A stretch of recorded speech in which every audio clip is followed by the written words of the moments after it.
The gunshots don't sound like thunder, they sound like the world ending. Margaret Chen's body jerks with each impact, 10 separate explosions of metal tearing through flesh, bone, and the fragile architecture of a life that should never have existed this way.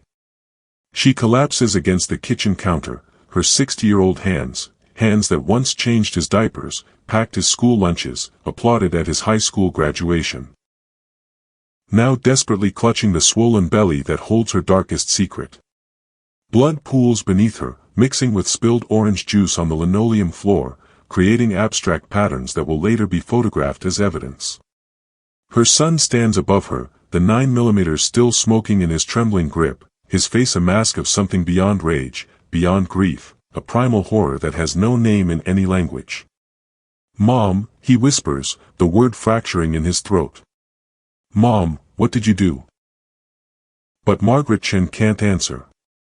She's choking on blood and the weight of a truth so monstrous it has just cost her everything. Margaret Elizabeth Chen was born on April 3, 1964, in the small Mormon community of Ephraim, Utah, to parents who believed that righteousness was a currency that could purchase salvation. She grew up in a house where silence was holier than honesty, where the family portrait hanging above the fireplace was more important than the fractured people standing in it. She married young, 22, to a returned missionary named David Chen, whose parents had immigrated from Taiwan and converted to the church. It was a union blessed by the community, a bridge between cultures held together by shared faith. She gave birth to their son, Aaron David Chen, on September 15, 1995, in the Sanpete Valley Hospital, after 17 hours of labor that nearly killed her. Aaron was her miracle, her anchor, her reason for enduring a marriage that had slowly calcified into a performance of intimacy. David was a good provider. He owned a successful dental practice in town, but somewhere between the mortgage payments and the church potlucks, they'd forgotten how to see each other as anything more than co-actors in a play about happiness. By the time Aaron turned 28, he'd become the man Margaret had always prayed he'd be: kind, hard-working, devoted to family. He'd inherited his father's pragmatism and his mother's emotional depth, a rare combination that made him both stable and sensitive. He worked as a civil engineer for the county, designing bridges and water systems, creating infrastructure that would outlast him. He lived in a modest apartment in Manti, just 15 minutes from his childhood home, visiting his parents every Sunday for dinner. A ritual that had survived his adolescent rebellion, his brief agnosticism in college, and his return to a quieter faith that asked fewer questions than his parents' version. But Margaret carried secrets that Aaron couldn't imagine. Secrets that had roots in the loneliness of her marriage, in the slow death of feeling desired, in the particular desperation of a woman watching her youth disappear in the bathroom mirror while her husband scrolled through his phone at the dinner table. David Chen had stopped touching her with intention sometime around their 15th anniversary. Their physical relationship became mechanical, scheduled, obligatory, a checkbox on the list of marital duties between file taxes and schedule annual physicals. Margaret told herself this was normal. That marriage was supposed to evolve beyond passion into something steadier, safer. She volunteered at the church, taught Sunday school, organized the annual Scandinavian festival, filled her days with enough activity to avoid confronting the emptiness. But emptiness has a voice, and it whispers loudest in the dark. Ephraim, Utah, is the kind of place where everyone knows your business before you do, where gossip travels faster than wildfire and has twice the destructive power. Population 6,500. 3 churches for every gas station. The kind of town where people still don't lock their doors and teenagers drive trucks their grandfathers bought new. It's a place of deep generational roots and deeper expectations. The Chen family was something of an anomaly, one of the few Asian families in a predominantly white community, but David's conversion story and his professional success had earned them acceptance. Margaret, blonde and blue-eyed, the daughter of a bishop, had provided the social currency they needed to belong. Aaron had grown up navigating these dual identities, too Asian for some, not Asian enough for others, always slightly other but never quite excluded. It had made him empathetic, observant, careful with his words. He'd learned early that fitting in required constant calibration, a skill that served him well in his engineering work, where precision was everything. David Chen's dental practice was the center of his universe. He'd built it from nothing, transforming a struggling office he'd purchased in 1996 into one of the most successful practices in Sanpete County. His patients loved him. He had gentle hands and an easy manner that made even the most anxious children relax in his chair. But at home, David was a different man. Not cruel, not abusive, just absent. He communicated in grunts and nods, his emotional bandwidth consumed by the performance of professional warmth he maintained for 10 hours every day. By the time he came home, he had nothing left to give. Margaret understood this intellectually. She'd read the articles about compassion fatigue, about how caregiving professions drain the soul. She tried to be patient, tried to accept that this was her cross to bear, that marriage required sacrifice. But understanding didn't fill the void. 3 years ago, in the spring of 2022, Margaret started volunteering at the County Senior Center, helping organize activities and providing companionship to elderly residents. It was there she met Robert, Bobby, Callahan, the center's maintenance supervisor, a divorced 58-year-old with calloused hands and an easy smile that reached his eyes. Bobby was everything David wasn't: present, attentive, curious about her thoughts. He asked questions and actually listened to the answers. He complimented her in ways that made her feel seen rather than evaluated. When he touched her arm while laughing at her jokes, electricity ran through her body, a sensation she'd forgotten was possible. Their affair began innocently enough. Coffee breaks that ran long. Conversations that ventured beyond small talk into the territory of dreams deferred and disappointments accumulated. He told her about his failed marriage, how his ex-wife had left him for a coworker, how he'd spent 5 years rebuilding himself from that betrayal. She told him things she'd never told anyone, how lonely she was, how invisible she felt, how she sometimes looked at David and wondered if he'd notice if she disappeared. The first kiss happened in the storage room, surrounded by folding chairs and boxes of bingo cards. Margaret pulled away immediately, apologizing, horrified at herself. But Bobby had simply smiled sadly and said, "Don't apologize for wanting to feel alive." She went home that night and tried to confess to David. She sat across from him at dinner and opened her mouth to speak, but he was reading something on his iPad, nodding absently, and she realized he wouldn't even register what she was saying. So she went back to Bobby. And back again. And again.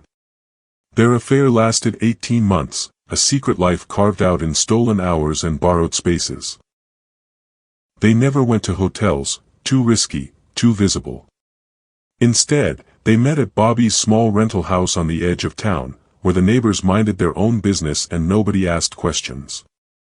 Margaret told herself it wasn't really cheating because she and David barely had a marriage anymore. She told herself she deserved this small happiness, this brief respite from a life that had slowly crushed her spirit. She told herself a lot of things that made it possible to keep going back. But Bobby wanted more. He wanted her to leave David, to start fresh with him. He was insistent, pressing, growing frustrated with her excuses. The pressure mounted through the fall of 2023, creating tension where there had once been escape. Then, in November 2023, Margaret discovered she was pregnant. At first, she assumed it was a mistake, a false positive, a medical anomaly. She was 59 years old, well past menopause. But 3 tests and 1 doctor's appointment confirmed the impossible.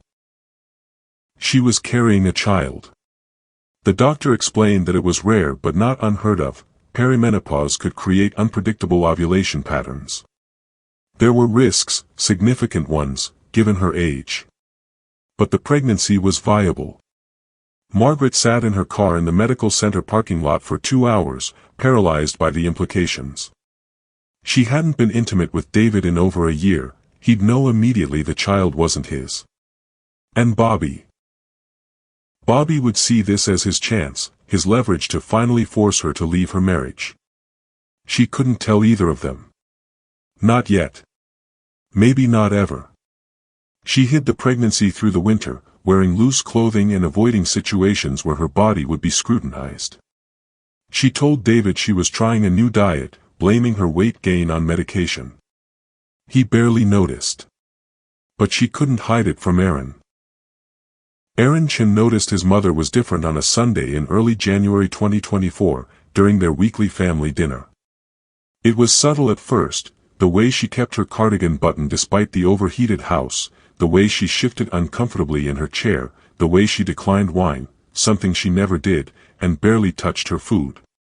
She kept one hand pressed against her stomach, a protective gesture that made Aaron's engineering mind start cataloging anomalies. "Mom, are you feeling okay?" he asked, loading his plate with pot roast. Margaret's smile was too bright, too quick. "Just tired, sweetheart. I've been overdoing it at the senior center."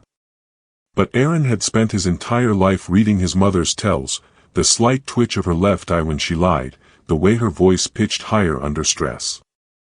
Something was off. He started paying closer attention during subsequent visits. His father seemed oblivious, absorbed in his work or his phone, but Aaron saw the signs. His mother's weight gain concentrated in her midsection, her frequent trips to the bathroom, her sudden sensitivity to smells that had never bothered her before. The possibility didn't occur to him at first, it was too absurd. But then, during a visit in late February, he saw her take prenatal vitamins from her purse and quickly hide them when she realized he was watching. "Mom," he said carefully. Are you pregnant?" The blood drained from Margaret's face. For a moment, she looked like she might faint. Then she grabbed his arm with surprising strength and pulled him into the garage, away from David, who was watching a documentary in the living room. "Aaron, please," she whispered, and there was something in her voice, terror, shame, desperation, that made his stomach drop. "Please don't say anything to your father." "What the hell, Mom? How is this even possible? You're 60 years old." I know. It's complicated." "Complicated?" Aaron's voice rose despite himself. "Is it Dad's?" The silence that followed was answer enough. Aaron felt something crack in his chest, not quite breaking, but fracturing, creating fissures through which awful understanding began to seep. "Who?" he asked, the word barely audible. "It doesn't matter." "It fucking matters, Mom." He never cursed at her. Never. The word hung between them like a physical thing. Margaret's eyes filled with tears. "I made a mistake. A terrible mistake. But this baby. Aaron, I can't end this pregnancy. You know our faith, you know how I was raised. So you're just going to what? Pretend it's some kind of miracle. Dad will know. I'll tell him the truth. Eventually. When the time is right. When's that going to be? When you're in labor?" Margaret reached for his hands, and Aaron saw that she was shaking. "I need you to trust me. I need you to give me time to figure this out. Please, Aaron. You're the only person in the world I can count on." And because he was his mother's son, because he'd inherited her capacity for carrying unbearable burdens in silence, Aaron agreed. He hated himself for it, but he agreed. The following weeks were torture. He watched his father treat his mother with the same distant courtesy as always, completely unaware that his marriage was a fiction, that his wife was carrying another man's child.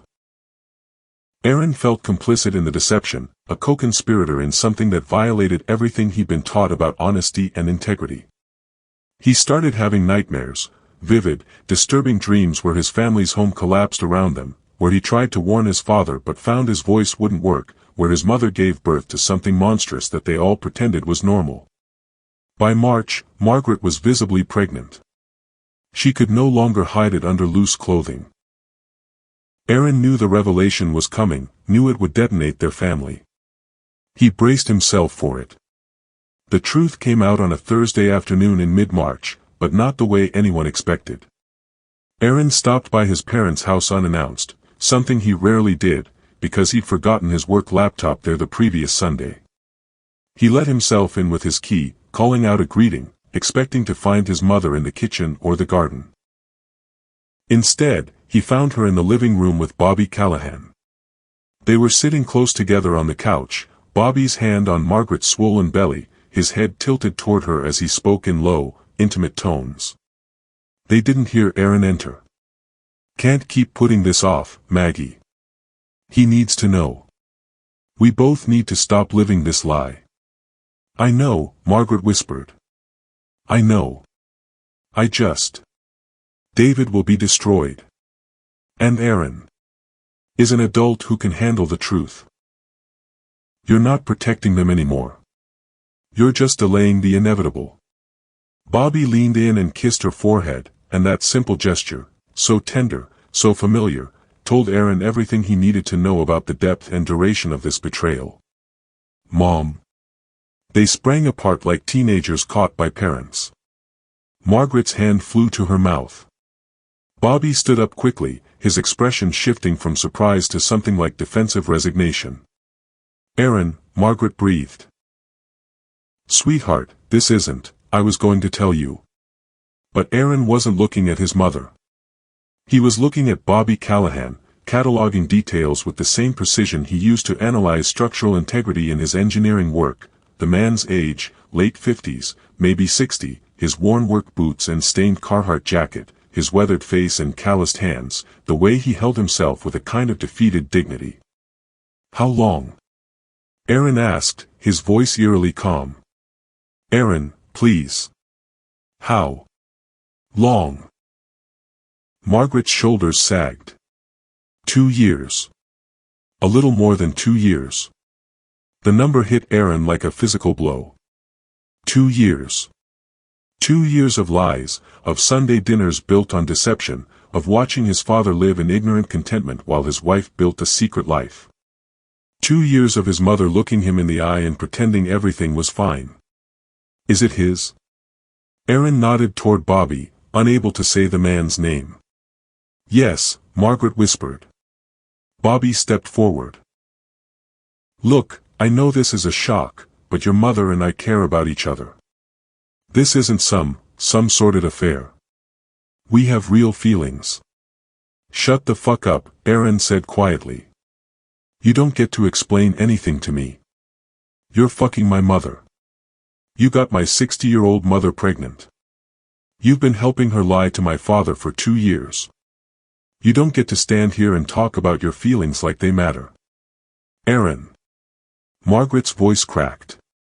"Does Dad know?" "Not yet." "When were you planning to tell him? After the baby was born?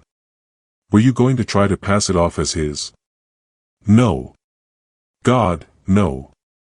I was going to tell him soon. This week, probably. I just needed to find the right time."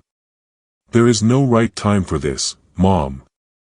Aaron's control finally broke, his voice rising to a shout. "There's no way to make this okay. You cheated on Dad. For years. And now you're pregnant with another man's baby." "Your father stopped seeing me years ago," Margaret said, and there was a note of anger in her voice now, a flash of defiance. "He stopped touching me, stopped talking to me, stopped caring about anything except his practice and his phone.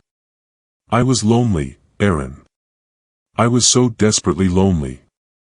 "So you fucked the janitor at the senior center?" The cruelty of the words shocked even Aaron. Bobby flinched. Margaret's face crumpled. "I'm leaving," Aaron said, his voice hollow. "I'm leaving, and I don't know when I'm coming back. But you need to tell Dad. Today. Not next week, not when the time is right. Today. Because if you don't, I will."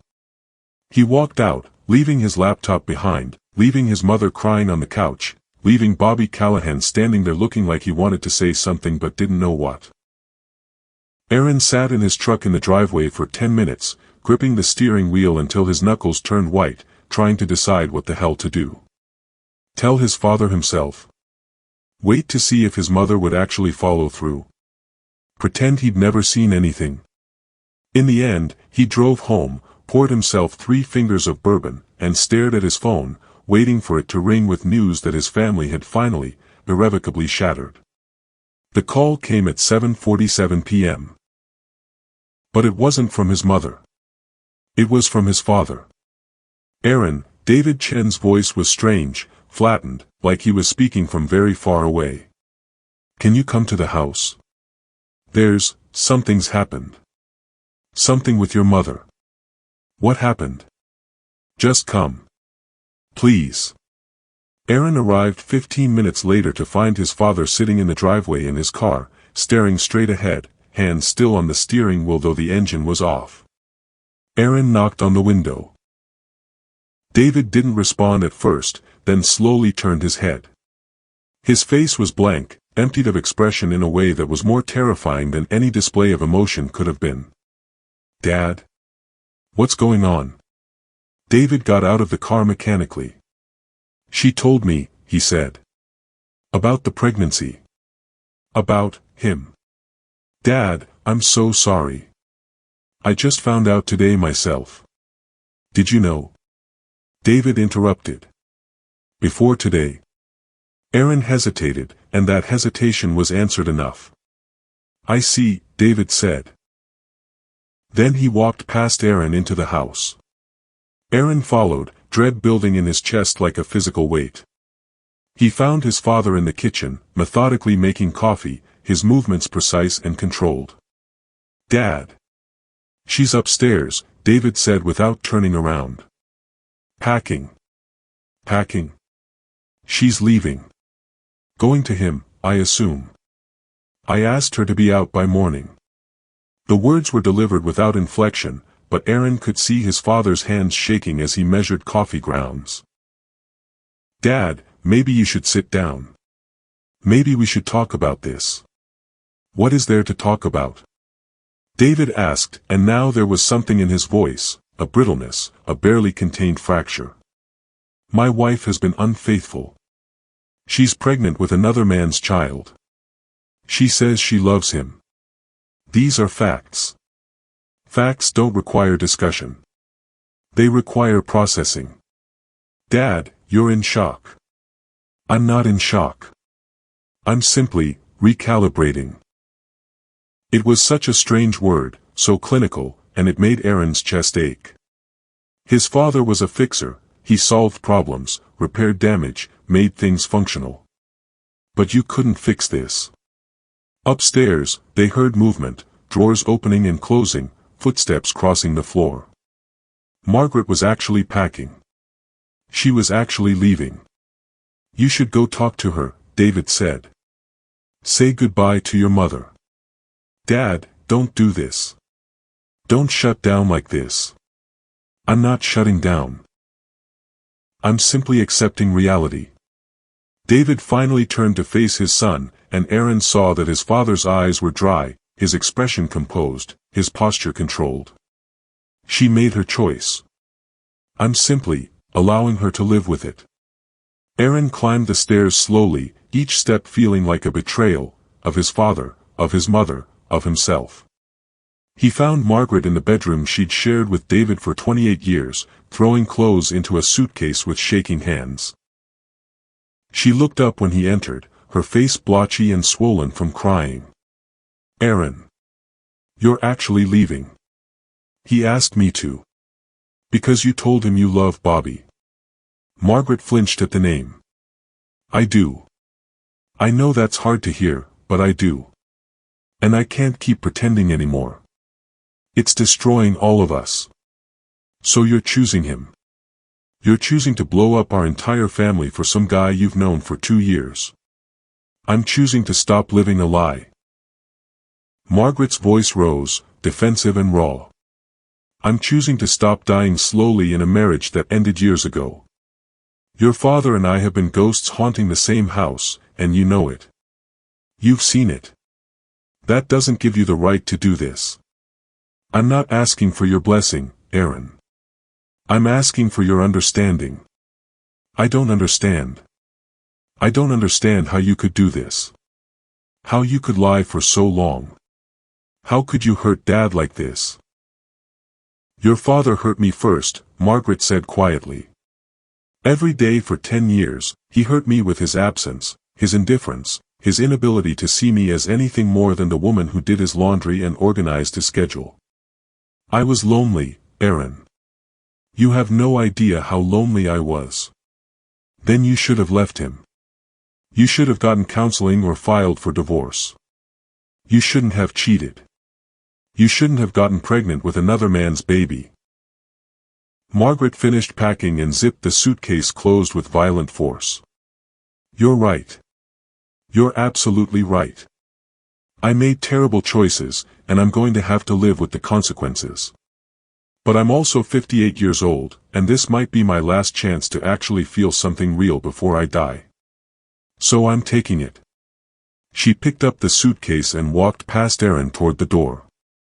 He caught her arm. Mom, please. Don't do this. Think about what you're doing.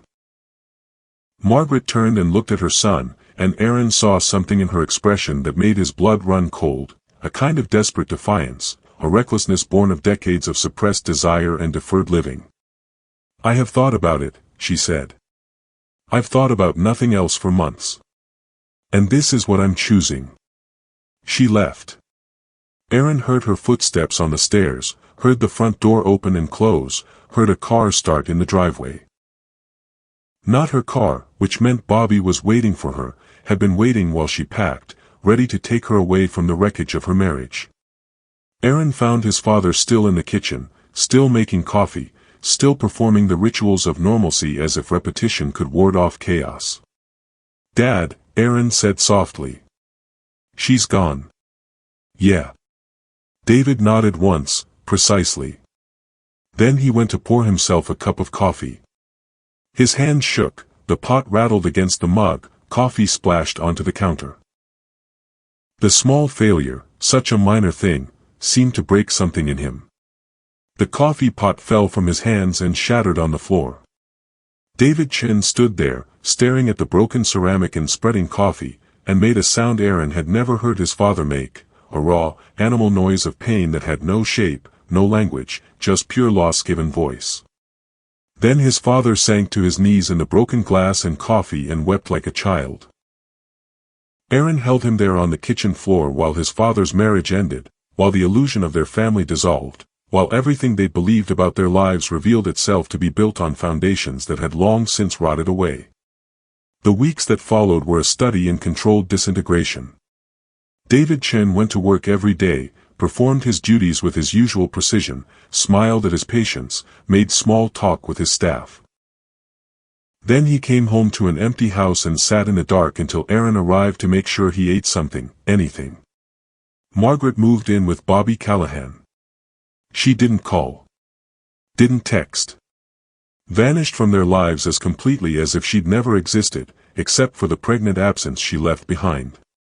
Aaron became the bridge between his parents' broken worlds, a role he resented but couldn't abandon. He checked on his father daily, monitored his mother from a distance through mutual friends who reported seeing her at the grocery store, at church, she was still attending, brazenly, her pregnancy visible for everyone to judge, at the senior center where she'd met her lover.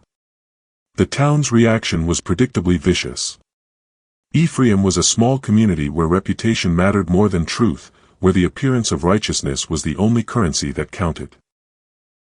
Margaret Chen had violated the fundamental rules. She betrayed her husband, gotten pregnant at an absurd age, abandoned her family for a man who wasn't worthy of her in any social calculus.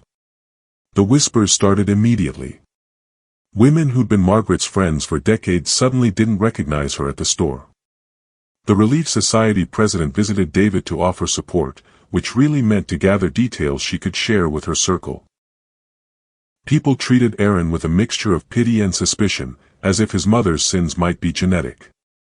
David handled the gossip with the same mechanical composure he handled everything else. He simply stopped going to church, stopped participating in community events, withdrew into his work in his empty house like a wounded animal retreating to its den. But Aaron couldn't let it go. He needed to understand. He needed to know how his mother, the woman who taught him right from wrong, who'd insisted on honesty and integrity as the foundation of character, had become someone capable of this level of deception. He started investigating, though he would never have used that word. He simply started asking questions, piecing together timelines, reconstructing the arc of his mother's betrayal. He talked to people at the senior center, learning that Margaret and Bobby's relationship had been an open secret there for over a year. He discovered that his mother had lied about working extra hours. Those were the afternoons she spent with her lover. He found receipts in the trash at his father's house for a storage unit neither of his parents had mentioned, and when he tracked it down and opened it, his mother had given him a key years ago for emergencies. He found boxes of baby supplies, maternity clothes, and a journal. Aaron knew he shouldn't read the journal. Knew it was a violation of privacy, a line he shouldn't cross. But he opened it anyway. The entries began 18 months earlier, right around when the affair started. The early pages were full of guilt and justification, long paragraphs about loneliness, about feeling invisible, about the slow death of her marriage. She wrote about Bobby with a teenager's infatuation, his smile, his laugh, the way he made her feel seen. But as the months progressed, the tone changed. The guilt diminished. The justifications became less frequent. She wrote about her affair with increasing casualness, as if she'd made peace with her choices and no longer felt the need to defend them to herself. Then came the pregnancy. The entry was dated November 14, 2023. I'm pregnant. I took 3 tests to be sure, but they're all positive. I should be terrified, but all I feel is this strange, unexpected joy. A baby. At my age. It's impossible, it's ridiculous, it's probably dangerous. But it's also a second chance. A do-over. A way to build something real with someone who actually sees me, asterisk. I know what people will say. I know how this looks. But I don't care anymore. I'm tired of living for other people's approval. I'm tired of pretending to be happy in a marriage that died years ago. This baby is mine. Mine and Bobby's. And maybe, just maybe, it's also my redemption, asterisk. Aaron read the passage 3 times, each reading deepening his sense of betrayal. His mother hadn't gotten pregnant by accident, she'd welcomed it. Embraced it. Seen it as some kind of gift rather than the catastrophe it obviously was.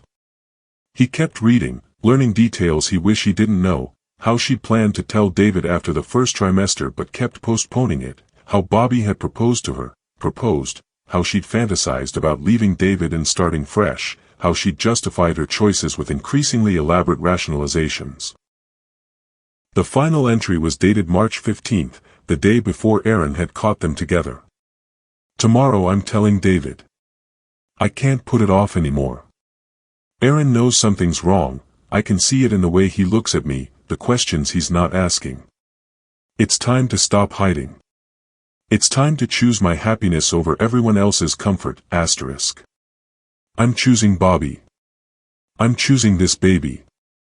I'm choosing life over the slow death I've been dying for 10 years, asterisk. I know this will hurt people. I know my family will hate me for a while. But they'll forgive me eventually. They have to. Because I'm still their mother, their wife. And that has to count for something, asterisk. Aaron closed the journal and sat in the storage unit for a long time, surrounded by baby supplies purchased for a child that shouldn't exist, holding his mother's confessions in his hands. She'd been right about one thing, he did hate her.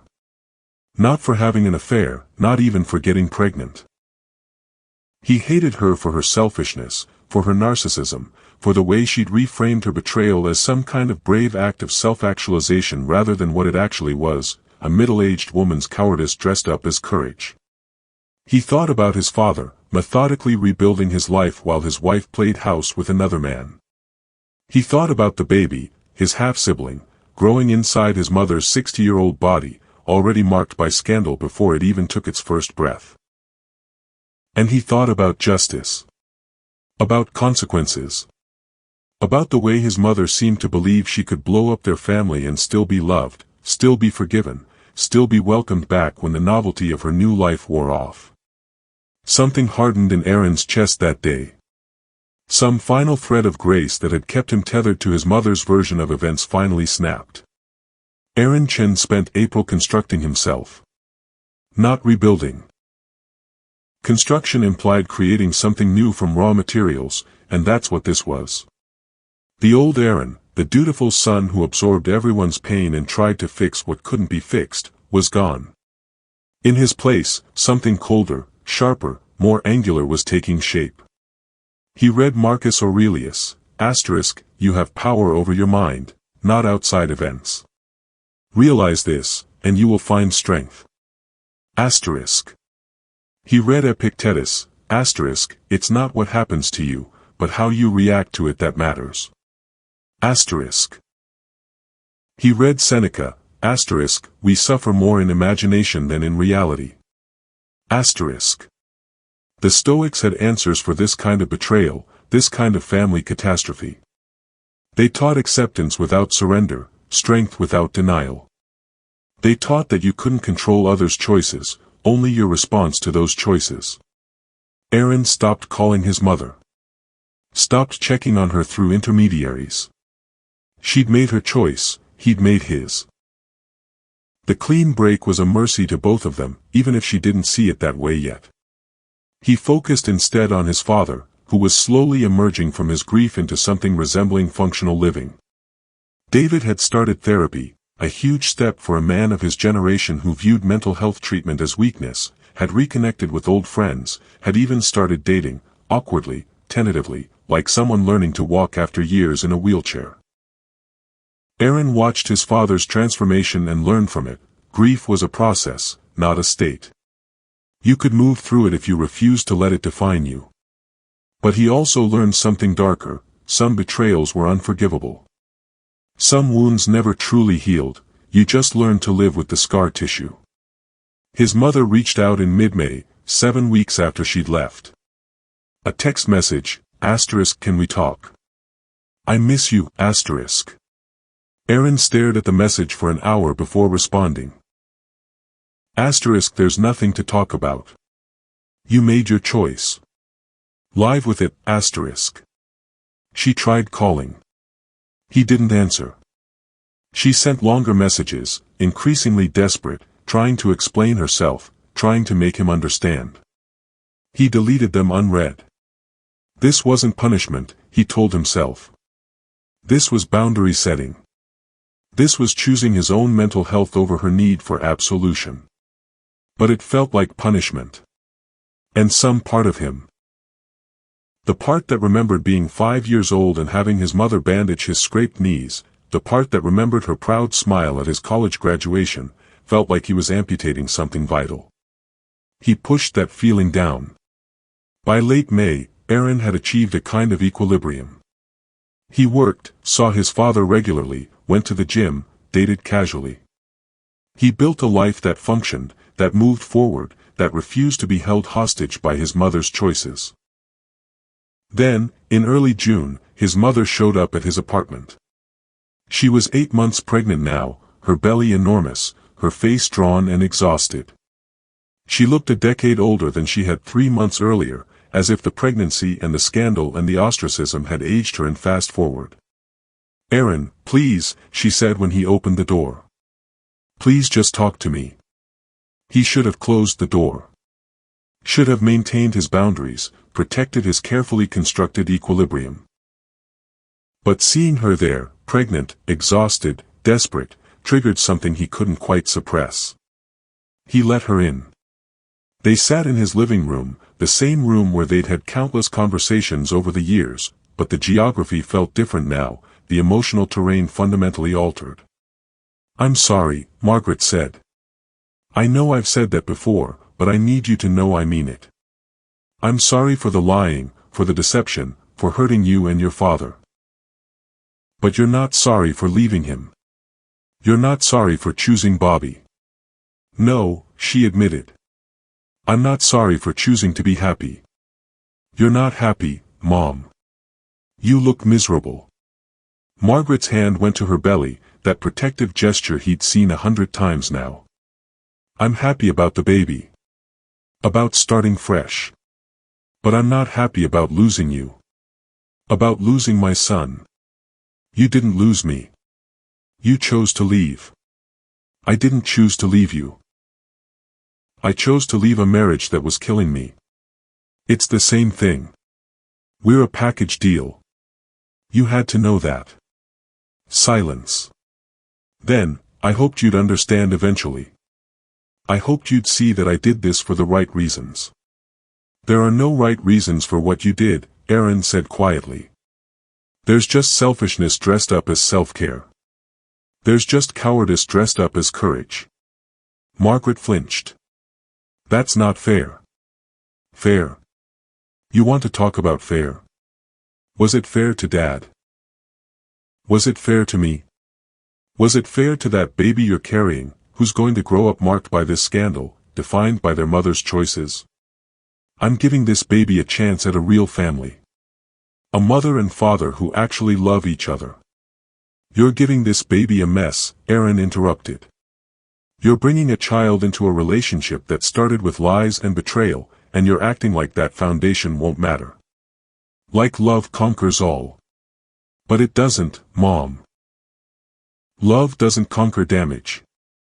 It just makes the damage hurt more. Margaret started crying, and Aaron felt something twist in his chest. He wanted to comfort her, the instinct was still there, ingrained by 30 years of being her son, but he held himself back.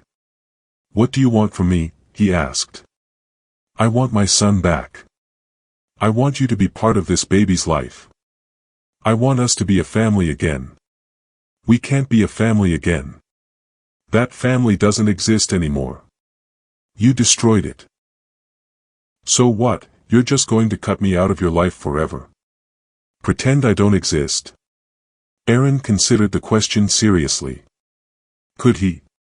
Should he? The Stoics would say family obligations mattered, that filial duty was one of the fundamental pillars of virtue. But they'd also say you had no obligation to enable destructive behavior, no duty to sacrifice your own well-being for someone else's comfort. I don't know, he said finally. I honestly don't know what our relationship looks like now. But I know it can't be what it was. I can't pretend everything's okay. I can't welcome you back with open arms and act like you didn't blow up our entire family for an affair.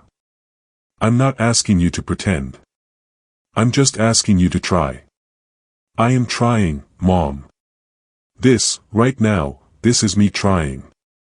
The fact that I let you in the door instead of slamming it in your face is me trying. Margaret stood up, awkward and ungainly with her pregnancy. The baby's due in 6 weeks. July 19th. I'd like you to be there. At the hospital. I'll think about it. Aaron. That's the best I can give you right now, Mom. I'll think about it. She left, and Aaron sat alone in his apartment, staring at the space where she'd been, wondering if he'd just failed some fundamental test of compassion or if he'd finally learned to protect himself. The Stoics would have answers, but Aaron wasn't sure he wanted them anymore. Sometimes philosophical frameworks felt like armor, and sometimes they felt like cages. July arrived with brutal heat, the kind that turned the Utah valleys into convection ovens and made the air shimmer with mirage. Aaron worked through it mechanically, building bridges and water systems, creating infrastructure that would outlast all of them. He found comfort in the permanence of engineering, in the way concrete and steel didn't care about human drama, and didn't shift with emotional weather. His father was doing better. David had started dating a woman named Patricia, a divorced nurse he'd met through his therapist's referral. She'd been a patient of the therapist first, which seemed like an ethical gray area, but Aaron didn't press. She was kind, steady, uncomplicated, everything Margaret hadn't been. David seemed lighter around her, more present, more himself.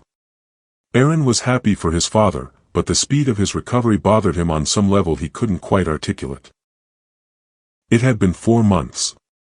4 months since his mother had left, since their marriage had imploded, and David was already moving on, already building a new life, already forgetting. Or maybe not forgetting. Maybe just choosing not to dwell. Maybe that was the healthy response, and Aaron's inability to let go was the problem. Margaret went into labor on July 18, a day early. Bobby called Aaron from the hospital, his voice tight with excitement and something that might have been fear. "She's asking for you," Bobby said. "She wants you here." Aaron sat in his truck in the hospital parking lot for 20 minutes, engine running, AC blasting, trying to decide what to do. He could leave. Could drive away, send flowers later, maintain his distance. Nobody would blame him. But he remembered his mother's face in his apartment, exhausted and desperate, asking for a chance. He remembered being 5 years old and having her sit with him through a terrible fever, remembered being 16 and having her talk him through his first heartbreak, remembered every moment she'd shown up for him when it mattered. She'd earned something. Not forgiveness, maybe, but presence. He went inside. The maternity ward was too bright, too cheerful, decorated with cartoon storks and pastel colors that felt obscene given the circumstances.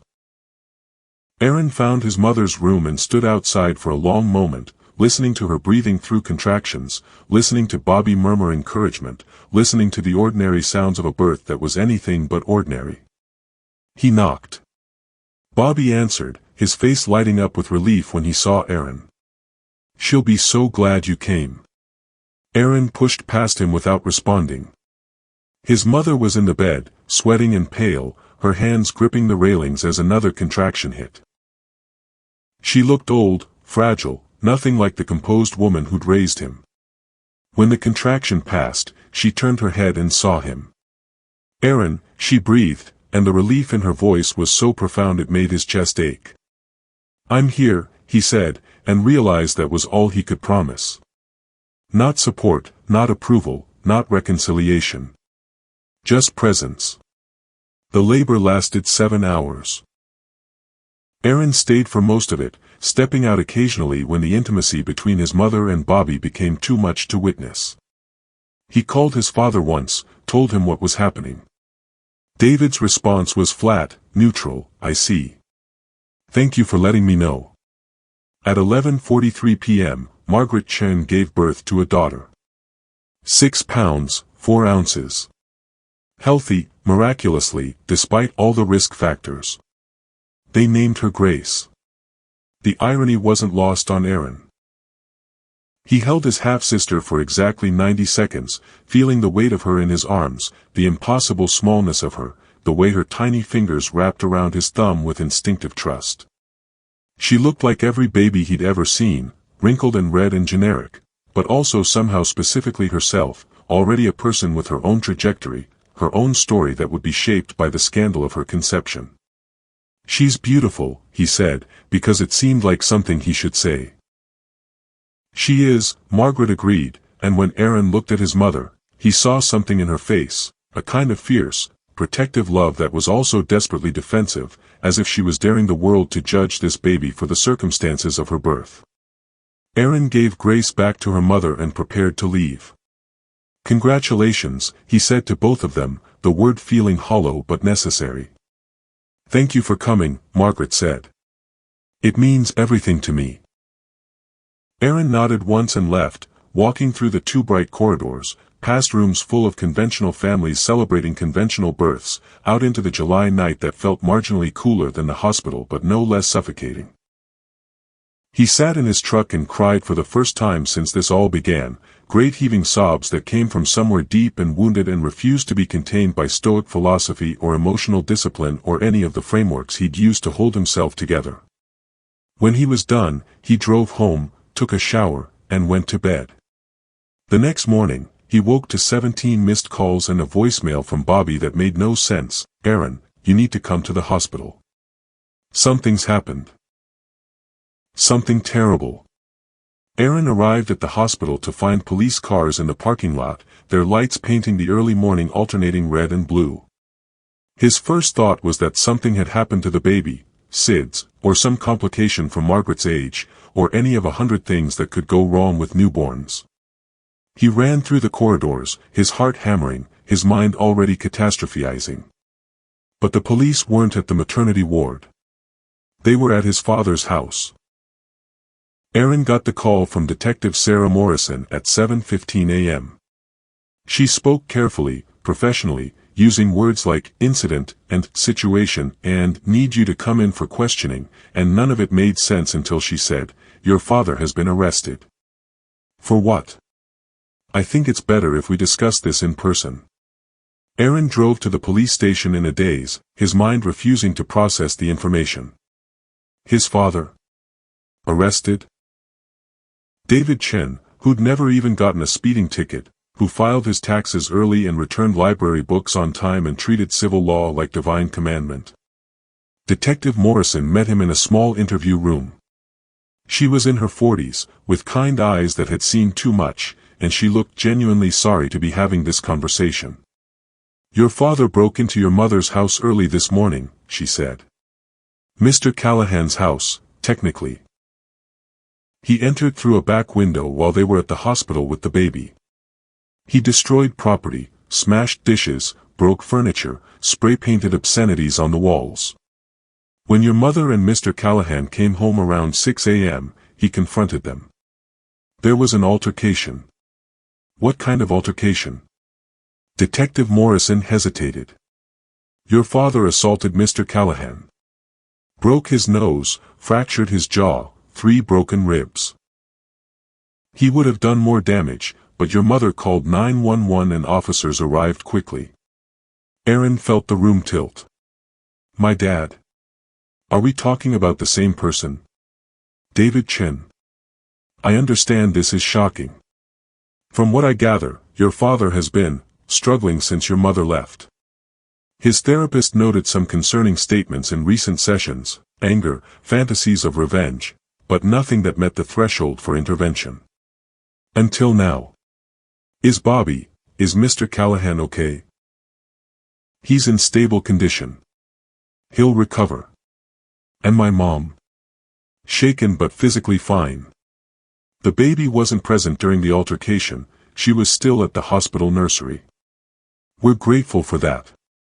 Aaron tried to imagine his mild-mannered father, who'd never raised his voice, never shown violence, never been anything but controlled, spray-painting obscenities and beating a man half to death. The image wouldn't resolve. It was like trying to picture geometry in impossible dimensions. "Can I see him?"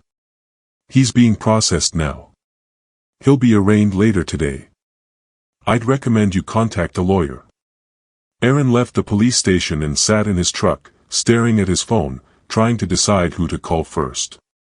His father's practice, to let them know he wouldn't be in. A lawyer? His mother? His mother. He called her, and she answered on the first ring, her voice thick with tears. "Aaron, I'm so sorry. I'm so sorry. What happened?" "I don't know. We came home from the hospital and the house was destroyed. David was waiting in the living room. He just snapped. Started screaming about how we destroyed his life, how we deserved to suffer, how," her voice broke. "He had a gun, Aaron. He brought a gun." Aaron's blood went cold. "Did he?" "No. He didn't use it. Just had it on the coffee table, like he was considering it. That's when Bobby tried to intervene, tried to get between us, and David just lost it completely. Started hitting him, and he wouldn't stop, and I thought he was going to kill him. Jesus Christ. I didn't know he was capable of this. I never thought, Aaron, I'm scared. What if he'd used the gun? What if Grace had been here?" Aaron felt something dark and complicated unfold in his chest, horror at his father's actions, fury at his mother for the catastrophic chain of events she'd set in motion, and underneath it all, a terrible understanding. His father hadn't snapped randomly. This wasn't unprovoked violence. This was 4 months of accumulated grief and rage and humiliation finally finding an outlet. This was what happened when you pushed a man past his breaking point and assumed his control meant he didn't have limits. "Where's Grace now?" Aaron asked. "Still at the hospital. They're keeping her for observation. Bobby's family is there. His sister. And you? I'm at Bobby's sister's house. The police said I shouldn't go back to Bobby's place until they're done processing it. Okay. Stay there. I'll figure out what to do. Aaron spent the rest of the day navigating bureaucracy, finding a criminal defense attorney for his father, dealing with David's panicked office manager, fielding calls from relatives who'd heard rumors and wanted details. He moved through it mechanically, focusing on logistics because logistics didn't require emotional processing. His father was released on bail late that afternoon, $50,000, which Aaron posted using his father's assets. David looked hollow, emptied, like a building after demolition where only the facade remained. They drove home in silence. I'm sorry, David finally said. I'm sorry you had to deal with this. Are you sorry you did it? David considered the question. No, he said quietly. I'm sorry I stopped before I finished. The words hung in the air between them, poisonous and true. Dad. I know what you're going to say. That it was wrong, that violence doesn't solve anything, that I need help. And you're right. But you didn't see them, Aaron. You didn't see her with him, with that baby, playing happy family like she didn't destroy everything we built. Like she didn't grind our marriage into dust and then act like she was entitled to happiness while I... His voice cracked. While I had to pretend I was okay. While I had to smile at my patients and tell people I was fine and go to therapy and try to move on like a good, civilized person. While she got to have her affair and her baby and her new life without any real consequences. She lost her son, Aaron said quietly. She lost me. Did she think? You're here, aren't you? You went to the hospital when she gave birth. You're still trying to maintain some kind of relationship. She hasn't lost anything that really matters. Not like I have. And Aaron realized his father was right. Margaret had paid no real price for her betrayal. She'd lost her marriage, yes, but to a man she no longer loved. She'd lost community approval, but she'd never valued that anyway. She'd lost Aaron's unconditional love, but she'd kept his presence, his basic participation in her life. His father, meanwhile, had lost everything, wife, family, peace of mind, reputation, and now his freedom, his clean record, his professional standing. The injustice of it was staggering. I should have used the gun, David said, and the calm way he said it was more terrifying than if he'd screamed. I should have used it on both of them, and then myself. Would have been cleaner. More final. Dad, you can't. I know I can't. I won't. But I think about it. Every day, I think about it. They arrived home, David's home, which was still his, which Margaret had abandoned but Bobby had never touched.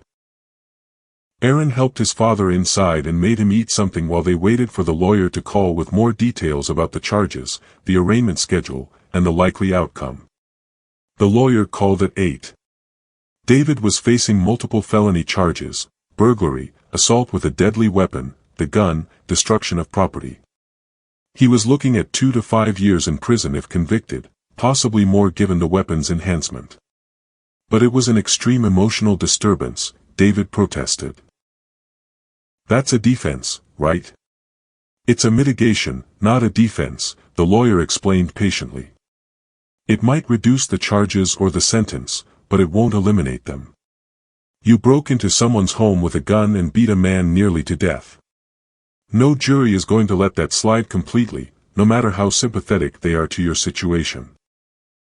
After the call ended, Aaron and his father sat in silence, contemplating a future that had narrowed to courtrooms and plea bargains and family visits in prison. She destroyed me, David said finally.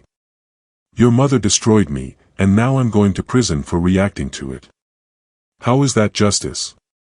Aaron had no answer. The trial didn't happen until October. David pled guilty to reduced charges, aggravated assault and burglary, in exchange for a lighter sentence. 18 months in prison, 3 years probation after release. His dental license was suspended, his practice sold to cover legal fees and restitution. Margaret attended the sentencing hearing. She sat in the back of the courtroom, baby Grace in her arms, and wept quietly as the judge delivered David's sentence. Aaron saw her there and felt nothing, not anger, not pity, just a vast emptiness where familial feeling used to be. Bobby Callahan also attended, his face still showing signs of the beating, a slightly crooked nose, a scar along his jaw. He looked diminished somehow, as if the violence had shrunk him, stripped away the easy confidence Aaron remembered from before. The judge was surprisingly sympathetic. She acknowledged that David had endured extraordinary emotional provocation, but emphasized that the law couldn't condone vigilante violence, no matter how understandable the motivation. "What you did, Mr.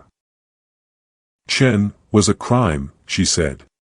"But I also recognize that you were driven to it by circumstances that would test any person's moral limits.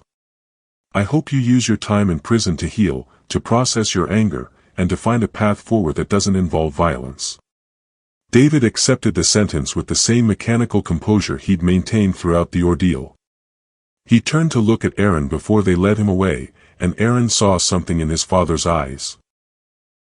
Not regret, not shame, but a kind of grim satisfaction, as if this outcome was fair in a way that his wife's escape had not been. In the months that followed, Aaron tried to rebuild something resembling a normal life. He visited his father in prison every 2 weeks, bringing books and news from the outside world. David seemed almost peaceful behind bars, as if the external structure of incarceration had freed him from the burden of maintaining his own discipline. Margaret reached out occasionally, still trying to bridge the gap between them. Aaron responded with brief, polite messages that gave nothing away. He met Grace twice more, once on her first birthday, once at Christmas, and each time felt like a negotiation with himself about what obligations still applied, what duties survived the nuclear blast of family betrayal. Bobby and Margaret seemed happy, or at least functional. They moved to a different house, trying to escape the stigma of what had happened in the old one. Bobby went back to work at the senior center. Margaret stopped attending church, which Aaron thought was probably the first honest choice she'd made in years. Grace grew, oblivious to the chaos that had accompanied her arrival. She would grow up knowing her father was in prison for attacking her mother's family, that her existence had triggered a catastrophe. Aaron wondered what that knowledge would do to her, how she'd integrate that particular legacy.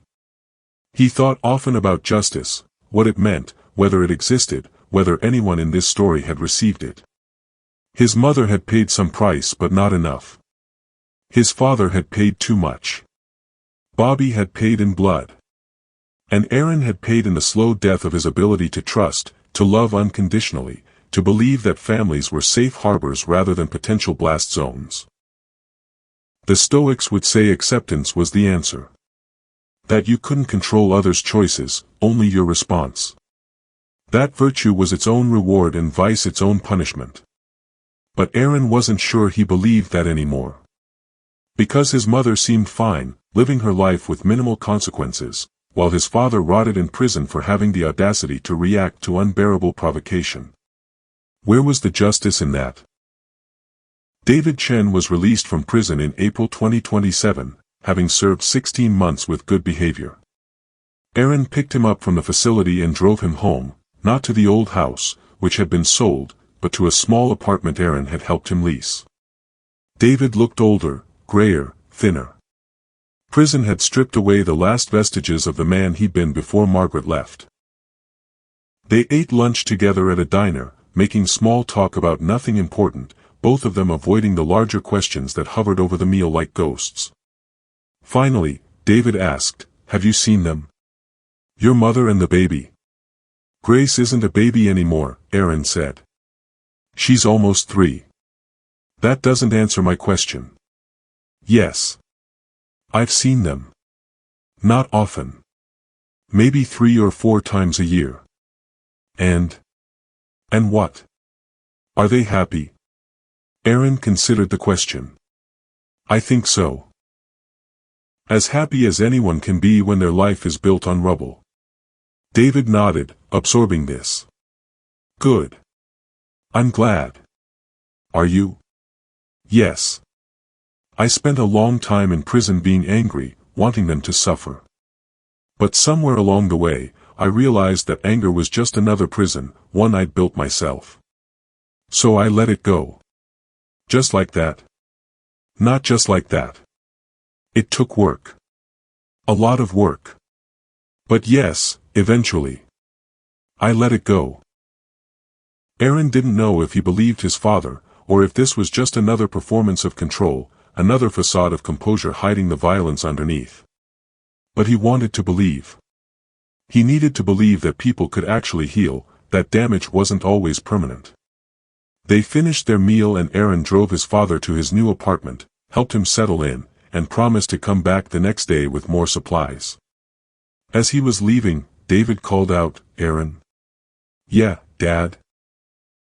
"I don't regret what I did. I know I'm supposed to. I know I'm supposed to say I learned my lesson, that I'd handle things differently now. But I don't regret it. She needed to face consequences, and I gave them to her. That matters to me." Aaron nodded slowly. "I know. Does that make me a bad person?" "I think it makes you human." David smiled, the first genuine smile Aaron had seen from him in years. "That's all I ever wanted to be. Just human. Just allowed to have normal human reactions to extraordinary pain." Aaron left and drove home, thinking about his father's words, about the price of being human, about whether anyone in this story had actually learned anything or if they'd all just survived and called it growth. He thought about his mother, who'd chosen happiness over responsibility and paid almost nothing for that choice. He thought about Bobby, who'd fallen in love with a married woman and nearly died for it.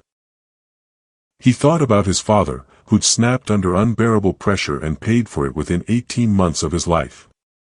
He thought about Grace, innocent and oblivious, carrying a legacy of dysfunction she hadn't chosen. And he thought about himself, about the way he'd learned to protect himself by withholding love, by maintaining distance, by treating family relationships as negotiable rather than sacred. Maybe they'd all paid a price. Maybe justice was less about punishment matching crime and more about everyone carrying their particular weight of consequence. Maybe the Stoics were right after all, you couldn't control outcomes, only your response to them. Or maybe that was just a story Aaron told himself to make sense of something that would never truly make sense. 3 years later, in 2030, Margaret reached out one last time. Grace was 5 and asking questions about her family. About why she had 2 fathers. About why one of them was in prison. About why her brother Aaron never came to visit. She deserves to know her family, Margaret wrote. She deserves to have a relationship with you. Please, Aaron. I'm not asking you to forgive me. I'm asking you to give Grace a chance at knowing her brother, Aaron stared at the message for a long time, weighing obligations against self-preservation, duty against damage, the remnants of love against the architecture of his own survival. In the end, he agreed to visit. Not often, not regularly, but enough. Because Grace hadn't chosen this. Because maybe she deserved better than the wreckage her existence had created. And because, despite everything, Aaron still believed. Or wanted to believe, that family meant something. That blood created obligations that survived even catastrophic betrayal. That there was a path forward that didn't require either complete forgiveness or total abandonment. He was still looking for that path. Still trying to build a bridge across the chasm his mother had created. Still trying to figure out what it meant to be human, to be hurt, to be family, all at once. The answer, if there was one, remained elusive. But he kept searching. We've walked through a story of betrayal, violence, and the impossible mathematics of family loyalty. A 60-year-old woman's pregnancy, a son's devastating discovery, a father's violent breaking point, and through it all, the question that haunts every family crisis: where does justice live when everyone has been both victim and perpetrator? What would you have done in Aaron's position? When your mother destroys your family for an affair, when your father goes to prison for reacting to unbearable pain, when a half-sister exists who embodies the entire catastrophe, how do you navigate those impossible choices? Drop your thoughts in the comments. ***, would you have maintained contact with your mother? Supported your father's violent response? Rejected the innocent child caught in the middle? There are no easy answers here, only the messy, complicated reality of being human. If this story affected you, hit that like button and subscribe. ***, we dive deep into true crime stories that expose the raw architecture of human relationships, the breaking points, the moral ambiguities, the impossible choices that reveal who we really are when pushed to our limits. What's your breaking point? ***, when does betrayal justify violence? When does forgiveness become complicity? These are the questions that define us. See you in the next one. ***.